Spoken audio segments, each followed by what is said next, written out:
అనేక ఆరోపణలు చేశారు ప్రతిపక్షానికి సంబంధించినటువంటి సభ్యులు. మౌనంగా ఓపికగా వాటన్నింటికి సమాధానం చెప్పే అవకాశం ఉంది కదా, చెప్దాము అనేటువంటి ఆలోచనతో వెయిట్ చేస్తే వినకుండా పారిపోయారు అధ్యక్ష.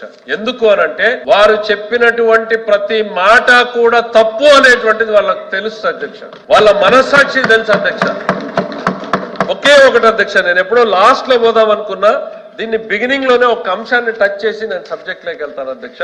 ఎందుకంటే 4 రోజులు బడ్జెట్ ప్రవేశపెట్టిన తర్వాత అధ్యక్ష అనేక మంది సభ్యులు మాట్లాడారు, అనేక సలహాలు సూచనలు చేశారు. నేను సభలో లేకపోయినా 2 టీములు పైన కూర్చుని చాలా డీటెయిల్డ్ గా రాసుకున్నారు అధ్యక్ష. ఏ సభ్యులు ఏం లేవనెత్తారు, వాటికి వాళ్ళు ఇచ్చినటువంటి సలహాలు సూచనలు, ప్రాక్టికల్ ప్రాబ్లమ్స్ ఏంటి అనేటువంటివి. అందులో అరుణ్ కుమార్ గారు మాట్లాడారు, చిరంజీవిరావు గారు, రామ్ సుబ్బారెడ్డి గారు, మా అనురాధ్ గారు, లక్ష్మణరావు గారు, మరి రవిబాబు గారు, యనమల రామకృష్ణుడు గారు, కళ్యాణి గారు, తిరుమల నాయుడు గారు, వెంకటేశ్వరరావు గారు, చివరిగా బొత్స సత్యనారాయణ గారు. వీళ్ళందరూ మాట్లాడిన దాంట్లో అందరు స్పీచ్లు టెక్స్ట్ తెప్పించుకొని చూశాను అధ్యక్ష.